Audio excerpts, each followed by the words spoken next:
uh, Sister Aquin was speaking about when they left here 28 years later. The women did not want to go. Well, a whole bunch of them did not want to leave Iosepa. But when one family started to move and the other moved, it was evident that everyone would move because this ranch could not survive on what they had. So they all packed up, sold their goods and their properties, and began to go home. They walked. The women walked all the way from Iosepa out to the highway, and all the way they all leaned and cried all the way. Lamay, lamay, oh. And they went to Hawaii. When they got home, they missed this place. They wanted to come back after all. Most of them were born here already. And they were laka to this area. This is all they knew. The kind of poi they ate, the kind of fish they raised, the limos they grew. That's all they knew. And their love was in the aina. Come. We need your background. We need your love. We need your aloha. Remember, this is our 2.5 acres. Come make it a part of paradise also. And I bear you my testimony that I do know that this gospel is true. It was true from the beginning. And when these people caught the light, in our religion, Hawaii, though the Howleys said that we were heathens, they didn't know. The Lord knew, because we brought this religion from here, right? And we came home over here. And this is where we are. But truly we know the gospel. We may act different. We may be a little different, but in our hearts, we know where it's at. And I can look at all their faces and know that we know where it's at, right? We love one another. And we are children from the Isles of the Sea. And now we're over here riding this big wave. When I was on the island of Maui growing up in our little branch in Wailuku, going to primary, our primary teacher stood up and talked about Iosepa, of a group of Hawaiians that went to Utah. And, being young, stupid them guys. And never did I realize that almost 45 years later that I would be standing in Iosepa. In fact, 20 years ago, if somebody told me I was going to be here, I would say you was crazy.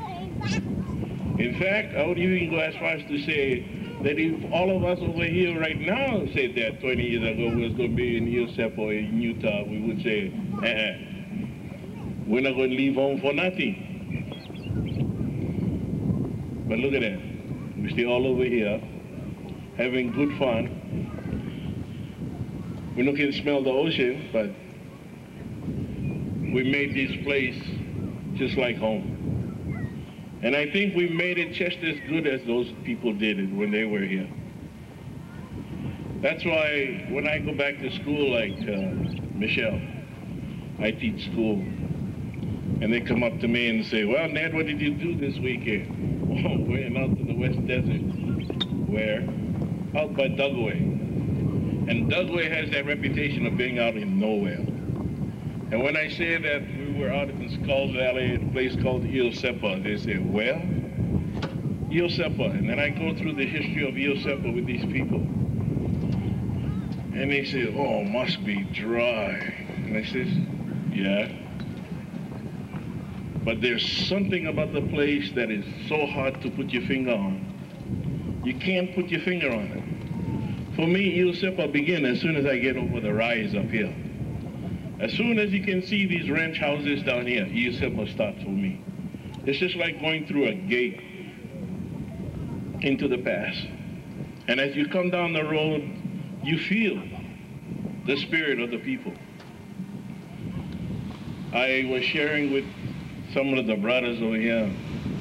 I think this is the one time of the year, and I've been doing this now for almost 16 years, that this is the one time we can come and practice the principle of the gospel of Jesus Christ that other people say it's hard to do. But our people practiced it all their lives. They grew up on it. And that's the law of consecration. We come, we share everything we have. We don't care who you are. I get friends, they like come. I say, come, bro. No scared, just come. Well, what you like us bring? No, bring nothing, just come. We take care of you. And they come. I remember one year, one brother, Maloney said,